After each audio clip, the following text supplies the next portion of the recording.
Greetings and welcome to the Reparenting Daily podcast. In this podcast, we'll dive deep into reparenting, exploring all of the tools and resources that you'll need to help you along your journey. This podcast is divided into 3 sections.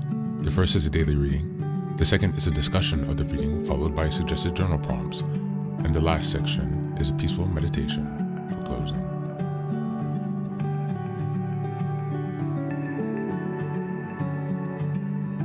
Good morning, good afternoon, and good evening from whenever and wherever you're joining us. I'm so glad that you've joined us today on this journey of self-expansion and growth. If this is your first time here, welcome. Please don't forget to like, share, and subscribe to this podcast wherever you're listening, whether that's on Apple Podcasts, Spotify, or YouTube. Your support here really makes a difference in our ability to spread the word about reparenting. Now, before I get started, I have a few quick updates. The first announcement is the Reparenting Daily Journal. You can find this journal on Amazon or via the website, and this journal is structured alongside this podcast, so you will see all the themes with sections to keep your notes after each week. You can enter goals and things like that. So if you would like to have a more engaging experience with this Reparenting Daily podcast, go ahead and check out the journal. The second announcement is for my collection of books, Fairy Tales for Reparenting Daily. Now, this was inspired by Jungian analysis and the work of Marie-Louise von Franz. Reparenting is about connecting with your inner child, and writing fairy tales has been a way for me to pull back those old memories and connect with the fun and joy of writing.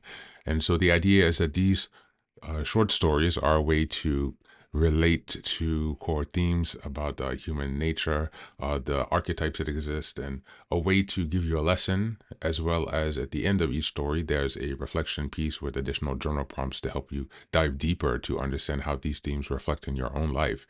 And so this collection of 3 books, it's a 3-volume series, is a way to have another fun exercise to connect with your inner child. And the last announcement, if you're looking for additional support, we also have a Reparenting Daily community. Check out the website and look for the community tab. There you will find our Patreon community, where we have 3 weekly meetings, 1 meditation meeting, a book club meeting, and an open topic meeting. We also have a community WhatsApp group, as well as you'll have access to additional content and resources. So go ahead and check that out if you're looking for additional support. Without further ado, let's get into today's practice. Today, we're listening to an interview by Carl Jung. This is an actual interview of him recorded in the 1960s, I believe. And he's discussing the intuition, the differences between Freud, Adler, and Nietzsche, and his own theories. Just as a reminder, we're in March. Theme is building self-trust and self-confidence. We're in week 4, which is March 22nd until the 31st. And the theme is trusting your intuition. Without further ado, here's this lecture, or this interview rather, by Carl Jung. You can find in the show notes the original link where it was posted by the Jungian Aeon on YouTube.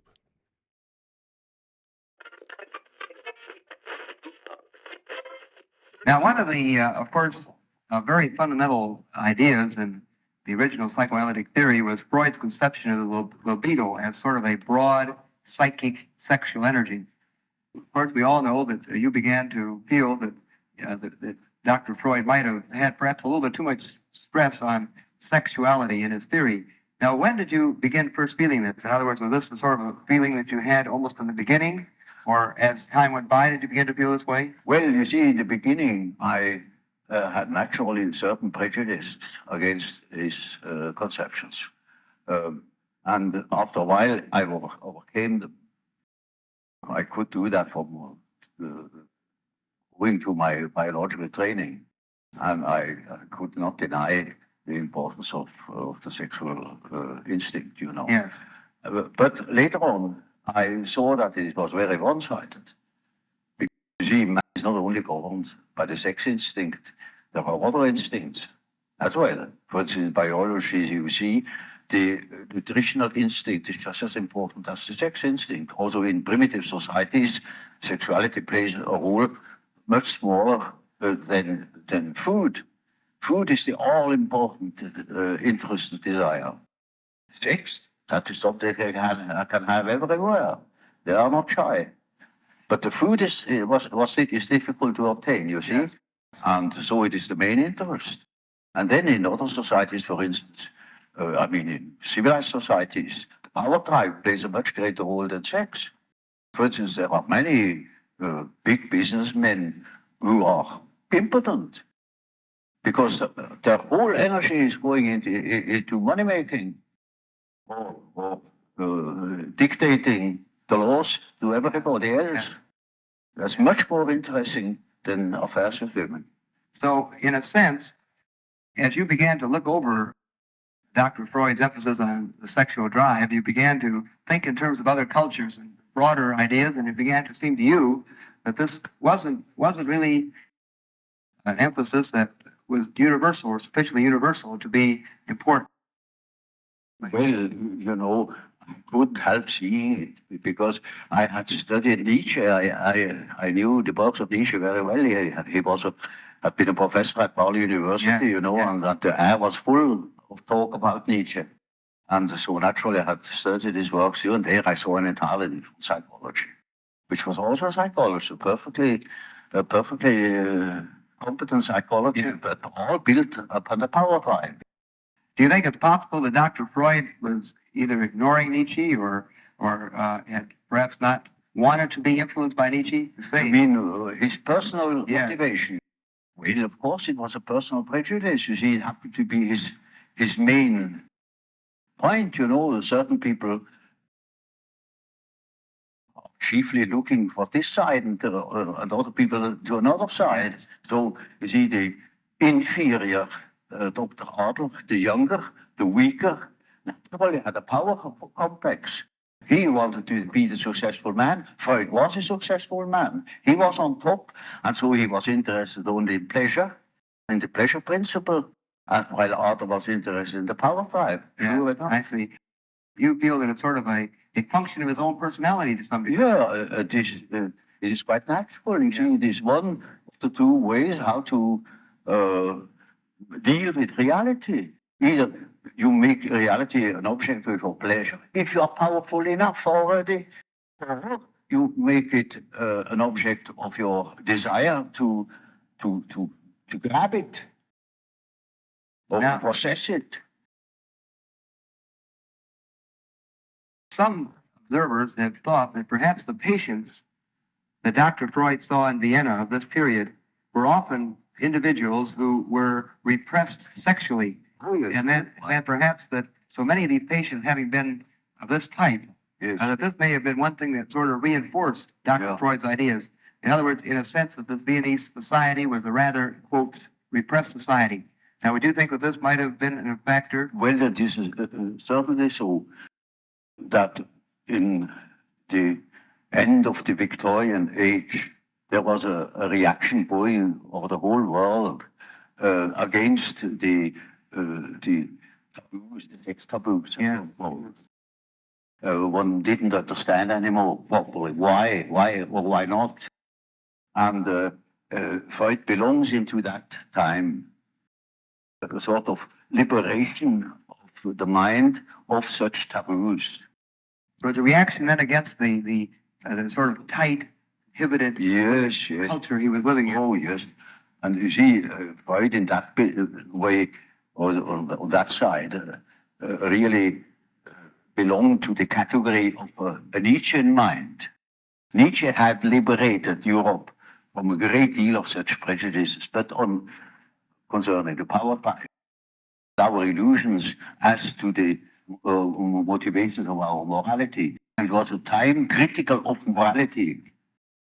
So then, in a sense, Dr. Freud was taking it in another direction and equal amount of force. And then, moreover, you know, it is sex being the main instinct, the predominating instinct in a more or less safe society, where the social conditions are more or less safe. There, sexuality is apt to predominate. Because people are taken care of, they have their positions, they have enough food, no question of hunting and seeking food or something like that.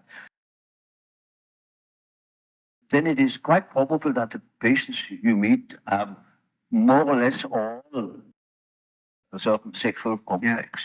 So this is, in a sense, on the drive of that particular society, most likely to be inhibited. It is a sort of finesse almost, when you find out that somebody has a power drive.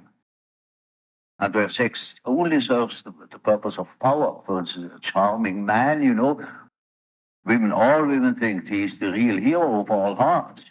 He's a power devil, like a Don Juan, you know.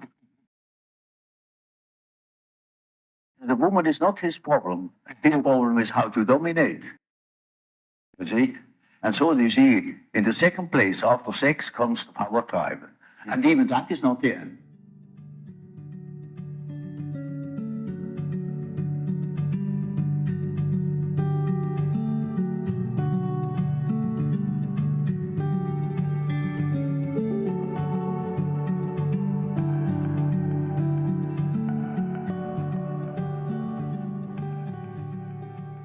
Welcome back. Welcome back.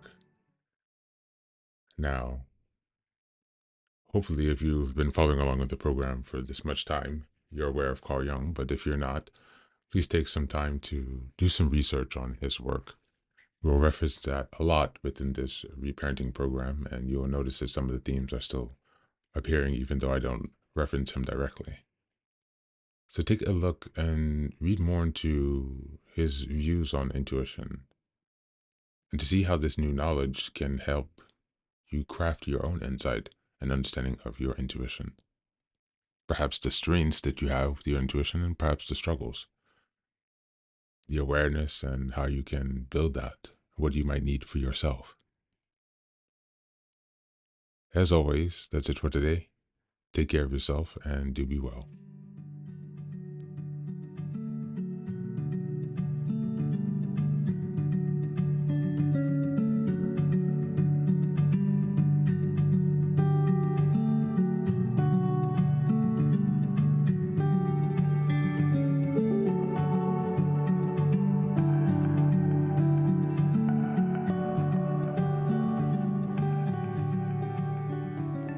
Welcome back. Now, this is the third and final section of the daily podcast. This is your silent meditation. Please find a place where you can be comfortable and undisturbed, where you can relax and spend some time with yourself for this 10-minute silent meditation. You can choose to be sitting, standing, lying down, or in whatever position makes you comfortable today. Just take some time to listen to yourself. Next, be sure that you are taking some time to be with your breath to connect with your body. Don't be disturbed or overwhelmed by your thoughts. Simply allow them to pass. Just observe them. Do not engage with your thoughts. Only be mindful of them passing, as if they are drifting down a river. Use this time to connect with yourself. Whatever time of day you are listening to this, Namaste.